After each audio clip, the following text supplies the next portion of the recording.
इन दोनों भाइयों का चरित्र सुनो, इसके सुनने से प्रभु में विश्वास और भक्ति बढ़ती है। इन दोनों में बड़े भाई श्री कोल्ह जी थे, जो संसार के विषयों से बिल्कुल परम वैराग्यवान, तामसी पदार्थ तो छूते भी नहीं थे। खाने पीने की तो बात जाने दो, हर समय भगवत नाम, भगवत रूप, गुण, बस इन्हीं का गान करते, इन्हीं के ध्यान में रहते थे। और इनके जो दूसरे भाई थे छोटे, अल्ह जी, वो सब कुछ खाते पीते थे, राजसी भोग भोगते थे और राजा के साथ, राजकुमार के साथ ही बैठते उठते और राजाओं के ही गुण गाते, रजोगुणी रूप की महिमा गाते। वो बड़ी सुंदर थी, वो बड़ा सुंदर था, ऐसा वैसा। कभी वो भगवान का गुणगान करने में रुचि नहीं रख रहे थे। पर खास बात थी कि वो बड़े भाई का बहुत आदर करते थे। जो भक्त थे बड़े भाई, उनका वो आदर करते थे। लेकिन कभी कभी भगवान की कोई चर्चा सुन लिया, कोई ऐसे पद गा दिया, रुचि नहीं। रुचि तो राजाओं के रूप गुण का गान करना, उनके भोग विलास में, वैसे ही सब खाते जो नहीं खाना चाहिए। पर खास बात क्या हुई, बोले बड़े के अधीन रहे, उनके सामने जाते ही नम्र रहते। ईश्वर और अपने बड़े भाई भक्त में कोई अंतर उनकी दृष्टि में नहीं था, इतना आदर करते थे। ये बहुत बड़ी बात हो गई। उनके सामने जितनी देर रहते बहुत दैन्य रहते, बिल्कुल मानो एकदम साधु। बाद में तो सब रजोगुणी। बड़ा भाई देख करके अंदर से बड़ा दुखी होता कि सामने तो बहुत दैन्यता करता है, पीछे ये सब मनमानी आचरण करता है। क्या करें, इसको ले चलें एक बार भगवान के सामने, इसको ले चलें, शायद इसकी बुद्धि बदले। चलो द्वारिकापुरी, द्वारिकाधीश के दर्शन करो, उनको साष्टांग प्रणाम करो, तुम्हारा मंगल होगा। क्योंकि श्री कृष्ण को एक बार साष्टांग प्रणाम करने वाले का जो सौभाग्य उदय होता है, वो बड़े बड़े यज्ञों के करने वाले का भी नहीं होता। एकोपि कृष्ण कृतः प्रणामो दशाश्वमेधा भृतेन तुल्या, दशाश्वमेधी पुनरेपि जन्मो कृष्ण प्रणामी न पुनर्भवाए। एक बार श्री कृष्ण को दैन्य भाव से साष्टांग दंडवत करने वाले का कैसा लाभ होता है? बोले 10 अश्वमेध यज्ञ, अश्वमेध यज्ञ, 10 अश्वमेध यज्ञ के अवृत स्नान का, अर्थात पूर्णता का उसे फल मिलता है।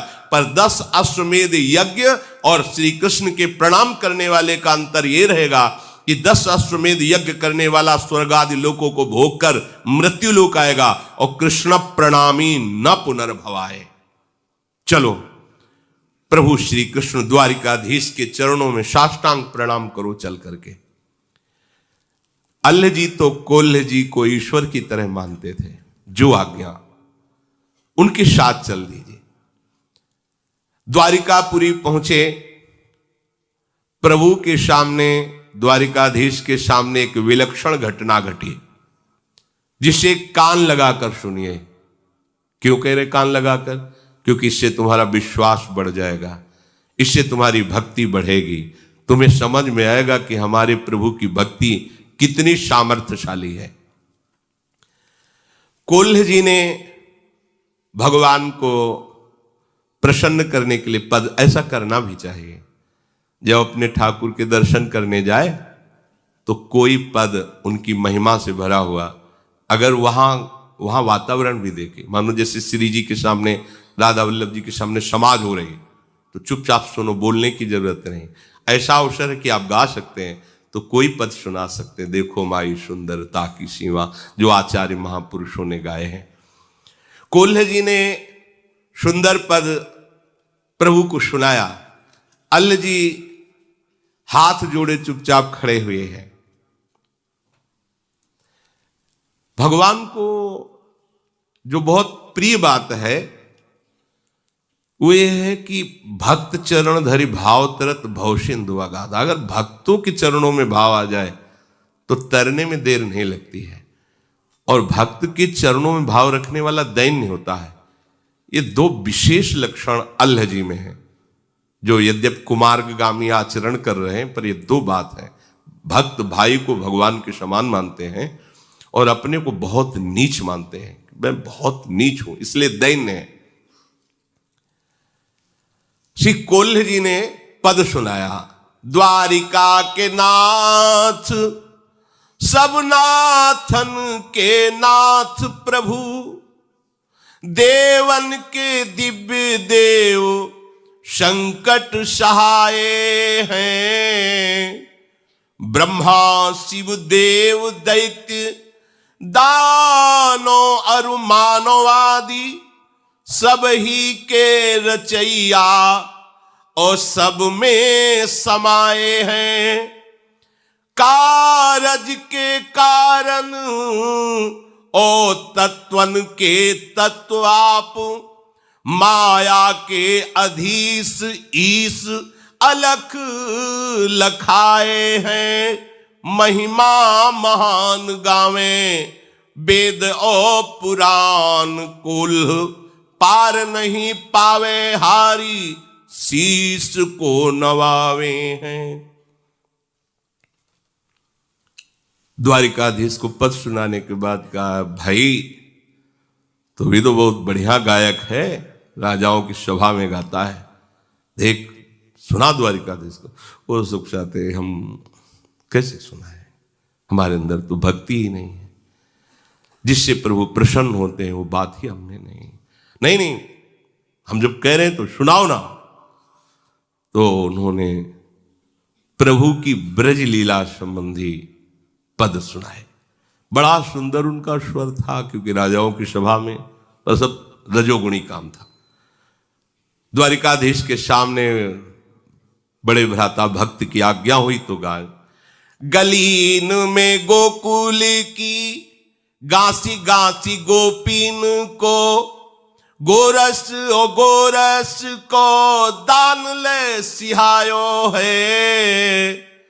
सगरियल बेलीन को नवल नबेलीन को, गाय के गवायो अरु नाच के नचायो है।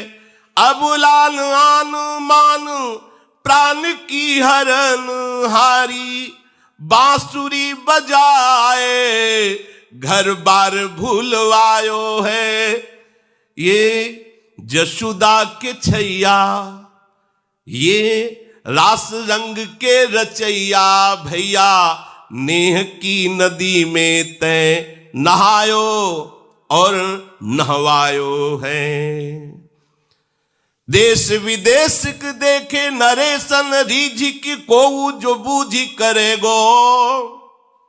याते तने तन जात गिरो गुण, सौ गुण अवगुण गाठी परेगो। बांसुरी वारो बड़ो रिझवार है, श्याम जुने कुसुढार ढरेगो। ये लाड़ी लो छैल छबीलो अहीर को, पीर हमारे ही की हरेगो। वाह वाह वाह, द्वारिकाधीश बोल पड़े, वाह वाह। सब आश्चर्यचकित हो गए प्रभु के श्री विग्रह से। साक्षात द्वारिकाधीश बोल पड़े, वाह वाह। ब्रज की लीला, प्रभु चित्त चोर के भी चित्त को चुराने लगे। महामहिम श्री जगन्नाथ जी का जो आप रूप देख रहे हैं, ब्रज लीला श्रवण का परिणाम है। प्रेम विकल विह्वल स्वरूप जो जगन्नाथ जी का है, ये ब्रज लीला महाप्रेम स्वरूप है। प्रभु ने हुंकार भरी, वाह। कोल्ह जी ने गाया, द्वारिका के नाथ हो सब महिमा। जब अल्लाह जी ने गाया, पूरा मंदिर आश्चर्यचकित हो गया कि वाह वाह वाह। पहला आश्चर्य तो कि आज तक कभी कोल्ह जी के सामने कोई भागवतिक चमत्कार नहीं प्रकट हुआ था। अल्लाह जी कभी दर्शन करने नहीं आए थे, वही उपद्रव रजोगुणी। पर आज दर्शन करने आए, भगवान ने वाह वाह कह दिया। पहले ही चुभा, ये को बार हम इतना आए, रोज आए, दर्शन किए, गाए, कभी वाह वाह नहीं। हम तो जानते हैं ना, आप भी जानते हो कि शराब वो सब वाह वाह वाह, चलो ठीक, थोड़ी तसल्ली। अब दूसरा प्रोग्राम, माला और प्रसाद, जाओ जो अंग शेव उनसे पहनाओ जाके अल्लाह जी को। नजदीक गए, अल्लाह जी किसका नाम? जी, ये माला नहीं नहीं हमें नहीं दी होगी, मैं तो नीचा आदमी हूं, गंदा आचरण करता हूं, ये मेरे भाई को दी होगी, ये जन्म से भगवत भक्ति में लगे हैं, प्रभु के इन्हीं के चरणों के हम आश्रित, इनको दे। नहीं नहीं, भगवान ने नाम लेकर कहा अल्लाह जी को देना। अल्लाह जी तुम्हारा नाम? हाँ, माला पहना दी, प्रसाद। अब तो कोल्ह जी की दृष्टि बदल गई और भगवान की तरफ प्रणय कोप से देखेगी, मतलब अपमान ही करना था तो थोड़ा हल्का करते, इतला कि हम इतला गाते रहे, कभी वाह वाह नहीं कहा, और इसने गाया और माला प्रसादी। हृदय में एकदम, इनको नहीं दिया, आपको दिया है, आपका अल्लाह जी नाम पहला। ये है, थोड़ा भी अगर कहीं दासत्व में कमी रह जाती तो ये बात आ जाती है। अरे हमारे स्वामी हैं, यहां प्रसन्नता होनी चाहिए कि हम लिवा के लाए, तो इस नाते से प्रभु कितना इसको आदर दे रहे हैं। प्रभु दयो पे नया ही दयो, बड़ो अपमान भयो।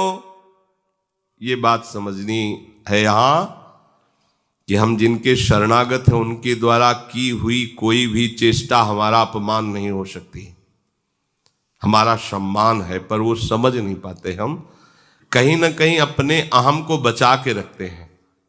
ध्यान देना, इसे मिटाना होगा, नहीं आप अपने स्वामी के ही प्रतिकूलता का चिंतन करने लगेंगे। जिनकी शरण में उन्हीं के प्रतिकूल किया कराया, फिर सब रुक जाएगा। इसलिए सावधान रहें।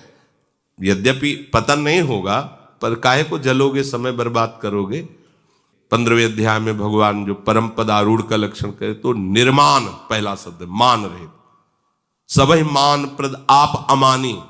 और ये मान रोग जीवत्व को पुष्ट करता है, देहाभिमान को। और जहां आप महापुरुषों का सानिध्य प्राप्त किए, तो महापुरुषों के समान आपको मान मिलेगा, क्योंकि उनके सानिध्य में वो सम्मान जब हम स्वीकार कर लेते हैं तो मान का रोग बढ़ जाता है। और जब महापुरुष देखते हैं कि ये तो मान से रोगी हो रहा है, तो फिर उसका ऑपरेशन होता है, तब वो उसी के प्रतिकूल हो जाते हैं। जैसे छोटा बच्चा स्नान कराने के लिए मां ले जाती तो बुरा समझते हैं कि हमें खेल से हटा कर, क्यों ऐसा नहीं होना चाहिए। इस पर सुधार मन को, अंदर की बात है, बाहर की नहीं। बाहर से आपके आचरण दैन्य हो सकते हैं, पर अंदर से आपकी वृत्ति अनुकूल और दैन्य होनी चाहिए। इनको अंदर से बहुत बुरा लगा। बचपन से भगवान का भजन कर रहा हूं, आज तक शाबाशी नहीं दी, आज तक माला प्रसाद। ये छोटे भाई ऐसा दयो पे नया ही दयो। ऊपर से पुजारी यही कह रहे कि आपको नहीं दिया, इनको दिया है। दयो पे नया ही दयो, बड़ो अपमान भयो। गयो बूढ़ो सागर में दुख को न पार है। बूढ़त ही आगे भूमि पाई चलो झूमी। प्रीति सो अनीति भूले, ना ही मानो तरवार है। सो ही आए लेन हरिजन, मन चैन झिल्यो। मिल्यो कृष्ण जाय पायो, अति सुख सार है। बैठे जब भोजन को, तो दई उभय पातर ले। दूसरी जो कैसे कही, वही भार प्यार है। अल्लाह जी के कहने पर पुजारी ने कोल्ह जी को साफ कह दिया, ये माला तुम्हें नहीं, ये अल्लाह जी के लिए है। कोल्ह जी को लगा बहुत बड़ा अपमान भगवान ने कर दिया। बस ये बात समझो, भगवान मंगल भवन है, भगवान से सम्मान चाहते हो, उनकी हर चेष्टा मंगल स्वरूप है। ये रहता है, पक्का रहता है। और ये बहुत बुरा रोग है, बड़े बड़ों के अंदर रहता है। भाई रात दिन हम सेवा में रहते, थोड़ा तो सभा में बोलो कि हम तुम्हारे जिलाए जी रहे हैं, तुम्हारे पोसे पुर। वो चाहता है भाई ये है ना, पूरा हमारा जितना कुछ इन्हीं से चल रहा है। नहीं नहीं, हम तो आपके इशारे से चल, पर अंदर जो फुलरा चढ़ा वो गिराएगा तुम्हें, ये पक्का। अब अगर उसे ये माना जाए कि हमारा अपमान हो गया, तब तो भाई बहुत ही मतलब मंदबुद्धि। गुरु के द्वारा की हुई चेष्टा अपमान होती है क्या? और जब हम ऐसी वृत्ति रखते हैं कि इन्होंने हमारा अपमान कर दिया, तो फिर शरणागति पर संशय खड़ा हो जाता है कि आपने क्या समर्पित किया था शरणागति में, तन मन वचन और स्वयं। तो अपमान किसका हो रहा है? उनका समर्पित तन, उनका समर्पित मन, उनका प्राण, उनका सब कुछ। तो वो अगर आपको ऐसा ही लग रहा, तो अपने आप का अपने आप से अपमान करने तुम्हें परेशानी क्या है? अगर आपको ऐसा भास भी हो रहा है कि हमारा अपमान हो रहा है, तो तुम्हारा है क्या, तुम बचे क्या? कम से कम इतना ही सोच लो। तो उनको लगा कि भगवान ने बहुत बड़ा हमारा अपमान पूरी इस द्वारिका के मंदिर में सभा में कर दिया। अब तो जीना जिसके लिए हम भक्ति करते थे उसी ने अपमान। कैसी देखो लीला कैसी विचित्र होती है। कोल्ह जी ने अपना अपमान समझ करके आत्महत्या करना उचित समझा। इतना जलन हो गई, अब ठीक नहीं है, तो समुद्र में जाके कूद गए। अब समुद्र में डूबते चले गए। जब नीचे गए तो दिव्य भूमि, जल का प्रभाव खत्म, सुंदर ऑक्सीजन, सुंदर वायु, ऐसे द्वारिकापुरी में पहुंच गए। ऐसे भक्त डूबना भी चाहे तो भगवान डूबने देंगे क्या? द्वारिकापुरी पहुंच, दिव्य द्वारिका का दर्शन, परमानंद की अनुभूति हुई। पर अंदर ही अंदर जल रहे हैं कि है तो वही द्वारिकाधीश जो माला उसको दी थी, हमें नहीं दी है। अंदर जलन है, भूल नहीं पा रहे थे। जैसे तलवार का घाव हो तो कर सकता रहता, तो प्रभु के प्रति थोड़ा गुस्सा कि छोटी ही माला हमें भिजवा देते हैं। ये माला वाली बड़ी चक्कर है। जैसे समाज में जाए ना, जिस अपने समाजें होती तो निमंत्रण में, जैसे समाज में गए, 50 लोग बैठे हैं, तो उसमें क्या होता है, लिफाफा, माला और चद्दर। जरूरत नहीं ना लिफाफा की, ना चद्दर की, ना माला की, बगल में सबको पहना दिया गया। मान, ये तभी परिचय में आता है मान। देखो, मान चाहने के लिए हम अपने को बहुत नीचा दिखा सकते हैं। मैं दुष्ट हूं, अधम हूं, नीच हूं, पामर हूं, जूता के पास बैठ जाएंगे जाके, बात समझना। लेकिन उसमें भी मान की चाहत होती है।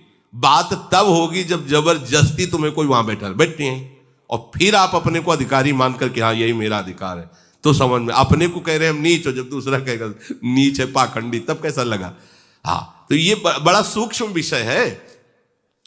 अब वो घाव की तरह उनको अंदर आनंद तो आ रहा है दिव्य द्वारिकापुरी के दर्शन में। आगे भगवान के पार्षदों ने, आइए प्रभु आपको बुला, और आनंद हो। भगवान के पार्षदों ने अगवानी की और आनंद मिला, बड़ा सुख मिल रहा है, बड़ी शांति, बड़ी दिव्यता का अनुभव हो रहा है। भूल गए जो अपने भाई के सम्मान की ईर्ष्या जगी थी, शांत सी होगी। अखिल लोक चूड़ामणि भगवान द्वारिकाधीश के साक्षात दर्शन कर रहे हैं, परमानंद की बाढ़ आ गई। कोल्हे जी से कहा हो, पार्षदों से, सबसे पहले हमारा इन्हें उच्छिष्ट पवाओ, बैठो। बैठा ले गए, 2 पत्तल लगाओ। तो उन्होंने सोचा कोई और भागवत आया होगा पास, 2 पत्तल। तब तक तो उनको कुछ नहीं, फिर पूछा कि जब उनका परोस गया प्रसाद, तो दूसरा पत्तल भी परोस गया। तो प्रभु इसमें कौन? बोले अल्लाह जी के लिए। मैं फिर और मतलब यहां भी अभी हमने पाया ले, उसके लिए पत्तल लगवा दिया। वो फिर अंदर जो है पूरी जलन। तुम्हारे छोटे भाई अल्लाह जी के लिए है, और वो तुमको भी तो बहुत प्यारा है। अब अंदर ऐसे मसोस के रह गए कि मतलब बात क्या है, इतना प्रभु इतना उसको प्यार करते। यहां भी आज सबे विश्व भयो दुख गयो सोई हुयो नयो, दयो पर बोधवा की बात सुन लीजिए। एकदम चेहरा बदल गया प्रभु की तरफ, फिर वही प्रणय कोप से देखे, प्रभु नाराज मत हो, तुम जानते नहीं हो, तुम अभी के भगत हो। वो हमें कितना प्यार करने वाला भक्त है, तुम अभी सुनो, हम तुम्हें बता रहे हैं वो कौन है जो तुम्हारा भाई बना है आके।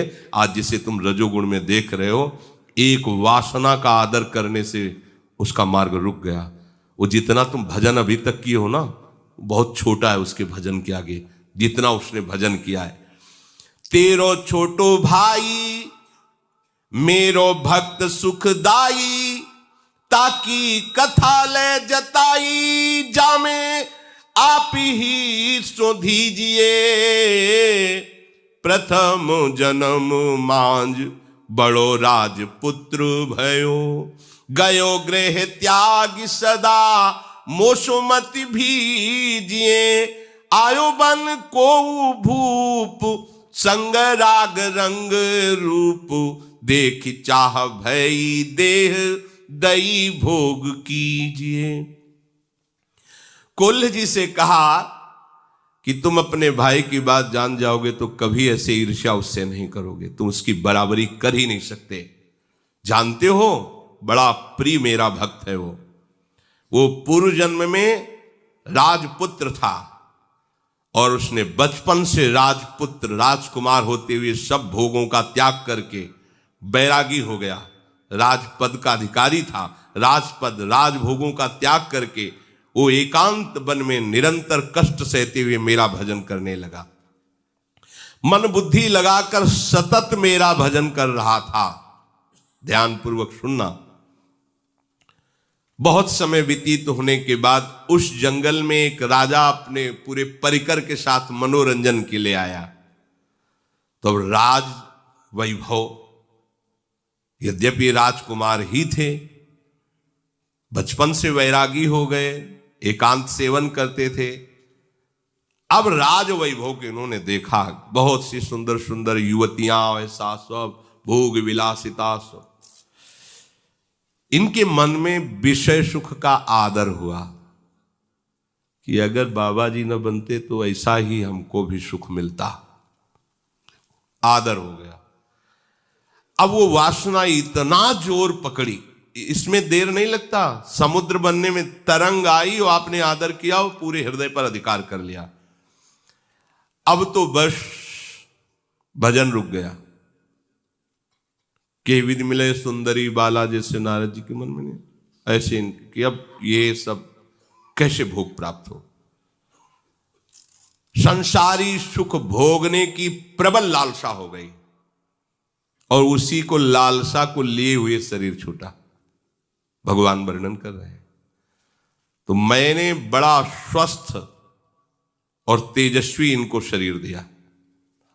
भोगो विषय को, लो मालिक हैं हमारे, तुम्हारा मन हुआ, तुम्हारी वासना जागृत हुई और राजा के राजकुमार से मित्रता कराई और जन्म दिया ऐसे महाभागवत के घर में।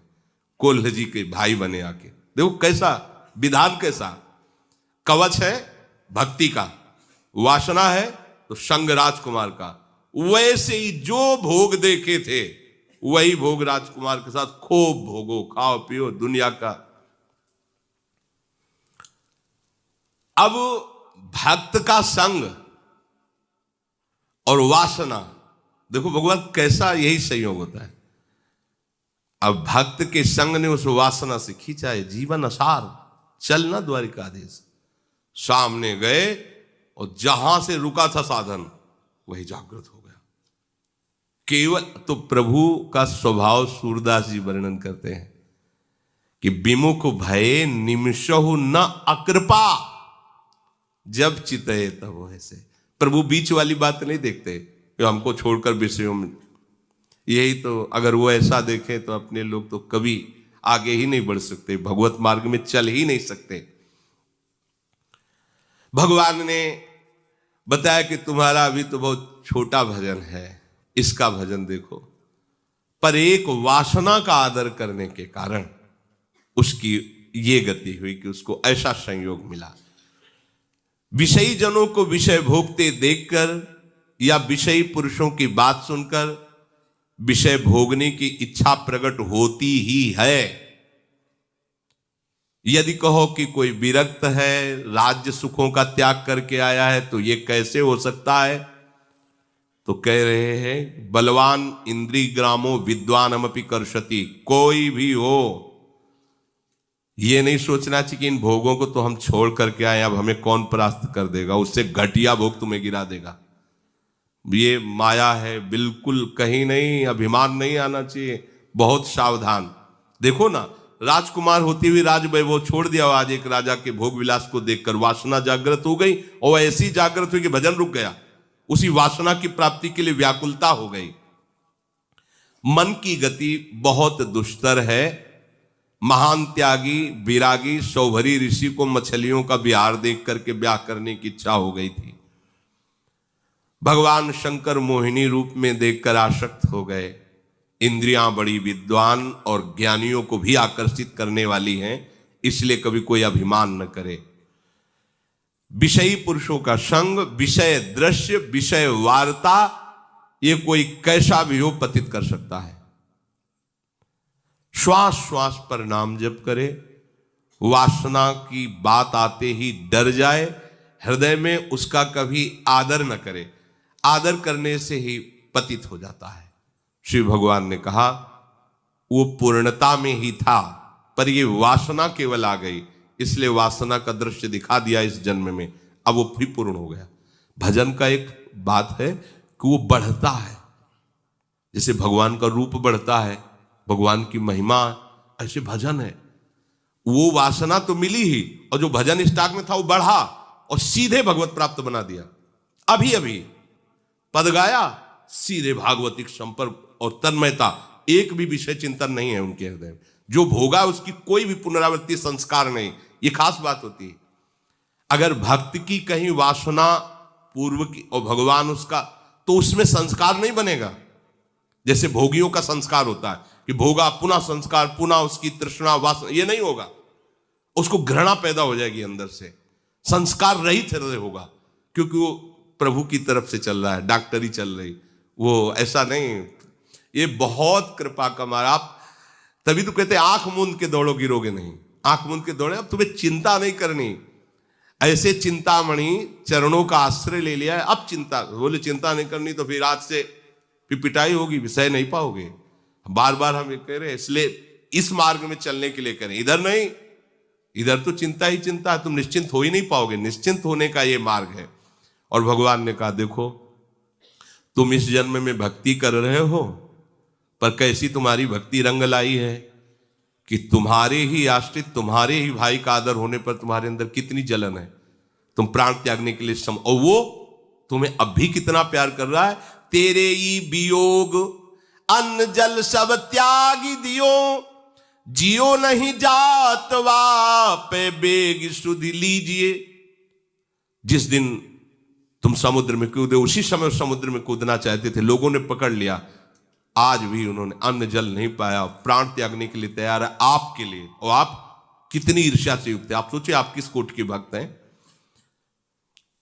ये प्रसाद लो और जाओ, प्रसाद हाथ पे प्रसाद दीनो, आए घर चीन लीनो, सुपनो सो गयो बीती, प्रीतिवासो कीजिए, द्वारिका को संग सुनी, आवती ही आगे चलो, मिलो भूमि पर दृग भरी वह दीजिए, कही सब बात श्याम धाम तजु ताही छिन, करो बनवास दो अतिमति भीजिए।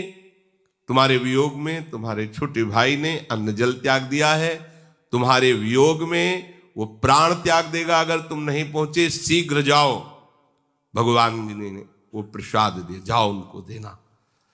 और प्रभु की वो शंख चक्र के छाप लेकर के आए। अब वो जो अपमानजनित दुख था क्षण में नष्ट हो गया, क्योंकि अज्ञान के कारण था। अपने भाई पर अपार प्रेम हुआ। अल्लाह जी ने जब सुना कि कोल्ह जी को द्वारिकाधीश के दर्शन हुए, तो भूमि पर लेटकर उनको प्रणाम करके उनका स्वागत किया। दोनों भाई आंखों में आंसू भरकर मिले, भगवत प्रसाद पाया, और वहीं से आजीवन के लिए दोनों वनवासी होकर भगवत प्राप्त हुए। देखो, वासना का आदर करने से इतना विघ्न पड़ा, पर नाश नहीं हुआ, पतन नहीं हुआ। फिर वही बैरागी बने और भजन की पूर्ति हो। तो आप ही जो भजन कर रहे हैं ना, एक एक मिनट प्रभु देख रहे हैं, द्वारिकाधीश पूरा देख रहे हैं ना, आगे की पीछे की सब। हमें ये नहीं सोचना कि हमें कोई देख नहीं रहा, अच्छाई या बुराई भी। बहुत भजन कर रहा हूं, कोई शाबाश तो कहने वाला नहीं, जिसके लिए भजन करे वो शाबाश दे रहा है, वो देख रहा है। कोई देख नहीं रहा, मनमानी कर लेते हैं। नहीं, जिससे मिलना चाहते हो, जिसका भजन करे वो देख रहा है, तुम मनमानी कर रहे हो। इसलिए सावधान रहो। श्री भगवान कहते हैं मेरे भक्त का कभी नाश नहीं होता, मेरा भजन अविनाशी है। हाँ, थोड़ी रुकावट आ जाएगी यदि आप प्रमाद करोगे, तो क्या आपको भगवत प्राप्ति